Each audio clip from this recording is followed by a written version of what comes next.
Up is that Pixar movie that masqueraded as a high-flying adventure in its trailers, but upon watching it, you quickly realized you were in for some serious emotional turbulence, resulting in one of the most heart-wrenching, yet heartwarming animated films. The story revolves around Carl Fredricksen and his desire to get to South America to live out his deceased wife Ellie's childhood dreams of having a house at Paradise Falls. The story relies heavily on sentimentality, and this is set up very cleanly in a montage of Carl and Ellie meeting and building their life together at the film's start. Now, we all knew and know that Pixar could tell a story without words. Like every short before a Pixar flick is devoid of dialogue and excellently crafted, and the whole first half of WALL-E, which came out a year before in 2008, had effectively no dialogue either. But this montage sets everything up so concisely and hits all the right notes in the process. Even with limited screen time, we still feel endeared to Ellie. She's playful, compassionate, and fearless, and we immediately get why Carl falls in love with her.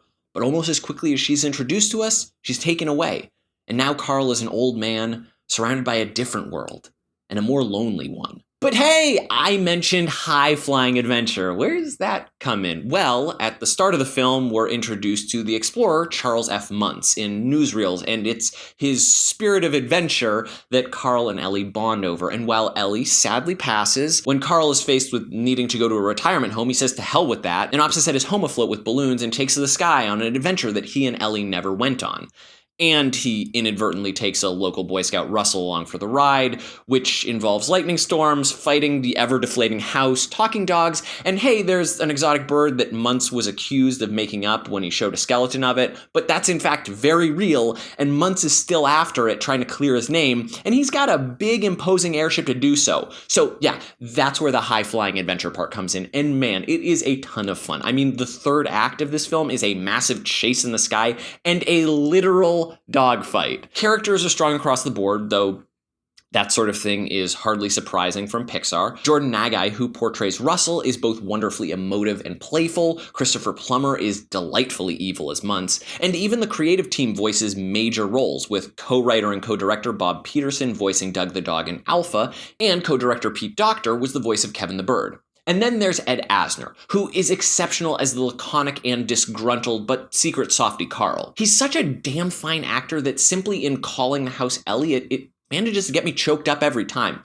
And, fun fact, in addition to his tons of television work, he did a lot of animated shows in the 90s. Also, if you've never seen him in the Mary Tyler Moore Show, you really do need to see him as Lou Grant, which subsequently led to him getting his own spin-off series, but regardless of Asner, you owe yourself to watch the Mary Tyler Moore Show. It's stellar, even by today's standards of TV. But anyway, all characters are stupendous both in terms of vocal performance and actual design and animation, and with such clear characters, it allows us to cleanly delve into the themes of devotion and loyalty, which are the major, if not the driving themes of Up. I mean, literally every major player is devoted or loyal to someone. Carl to Ellie's wishes, Russell, who's part of a Boy Scout troop, is devoted to helping, as it's part of being a Boy Scout. Doug the dog, I mean, dogs are inherently loyal, and Doug is unwaveringly so. And then there's Kevin, who we come to learn is a mother and trying to take care of her family. Literally all of our major players are joined by loyalty. However, the only ones who aren't in fact loyal are the film's villains, both in the form of the corporate powers trying to uproot Carl and Charles F. Muntz, who is hell-bent on restoring his name. He's selfish, he trusts no one, it's his own greed that ultimately leads to his undoing. And it's that sort of not-so-subtle lesson that caring for others will pay you dividends, while only caring for yourself will just get you a lifetime of seclusion in South America with a bunch of dogs and a giant blimp. Yeah, I'm pretty sure that's exactly how I was supposed to take that. Right?